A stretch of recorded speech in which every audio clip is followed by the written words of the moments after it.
My mother turned 60 without inviting me. What she didn't know was that I'd spent 8 months making her a birthday gift. 60 squares of fabric, one for every year of her life. There was one square I couldn't bring myself to sew. I'm Tori, 34, an ER nurse in Columbus. I found out about the party from a photo my aunt accidentally sent to a group chat. Gold script, peonies, my sister listed as host. My name wasn't anywhere on it. I still remember my father's keys hitting the kitchen counter the morning he left. He didn't say goodbye to me, he just told my mother, "Take care of her." I was 19, and somehow, everyone acted like his daughter was responsible for surviving his disappearance. Because I have his face, and for 15 years my mother has struggled to look at it. At Thanksgiving, she'd point toward the kids' table. "Tori, can you sit over there? We need this table for family." I got cropped out of Christmas cards. Introduced to strangers as Tori, she lives in Columbus, while my sister got my right hand. I was needed constantly and wanted rarely. I managed her blood pressure medication, drove her groceries down every month, slept in a hospital chair during her surgery. I was essential. I just wasn't invited. "She doesn't hate you," my sister told me quietly when I asked why I wasn't on the guest list. "Then why wasn't I invited?" She looked down. "Because Mom thinks the party will be easier if you're not there. I know this isn't fair, Tori. I don't know how to fight her on this." When I drove down and asked my mother myself, she wiped her hands on a dish towel and said it plainly. "You walk in and everybody remembers what happened to me." Then she handed me a jar of jam, like that settled it. I didn't know it then, but she had handed me a bill that wasn't mine. I'd spend the next 15 years paying it. 3 weeks before the party, my sister asked me to drop off folding chairs and to be gone before anyone arrived so I wouldn't be seen. I did it anyway. I put the last chair down. My hands started shaking. My vision blurred. "Tori?" my sister said. I tried to answer. Nothing came out. 10 minutes later, I was in an ambulance. It wasn't a heart attack. My blood pressure had spiked into a hypertensive crisis. Years of swallowed everything, finally cashing in. I spent the party in a hospital bed instead of a tent. My mother's only message that morning: "Please don't do anything dramatic before today.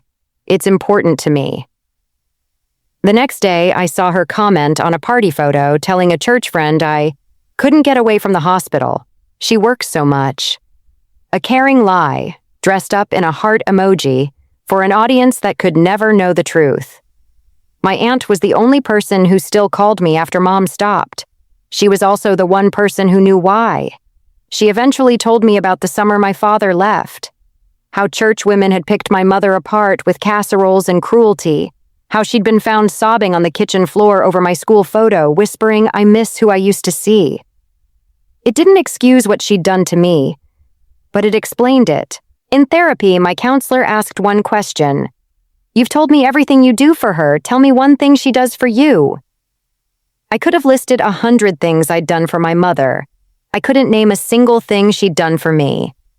So I finished the quilt. The missing square was the year my father left. I filled it with a piece cut from the scrubs I wore the week she had her gallbladder removed, because that was the truth of that year. He left, and I quietly started paying for it. At Sunday brunch, I laid the finished quilt across her table.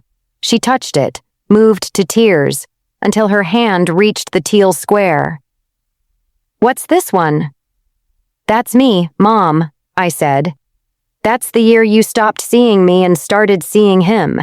She reached for her oldest weapon. "You have his face. You've always had his face." "It's the only face I've got," I said.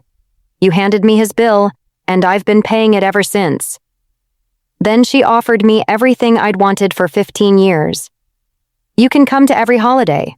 I'll tell everyone whatever you want." "And what do you want?" I asked.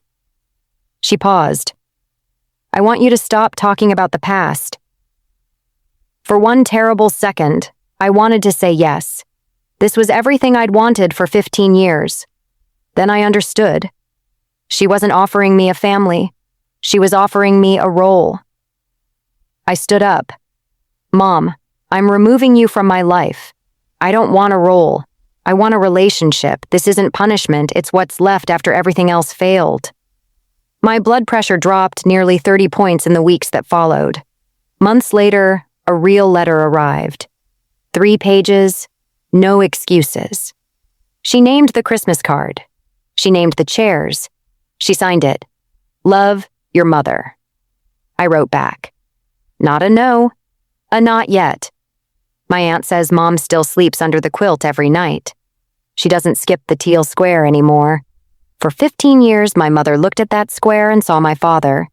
Maybe now, for the first time, she sees me.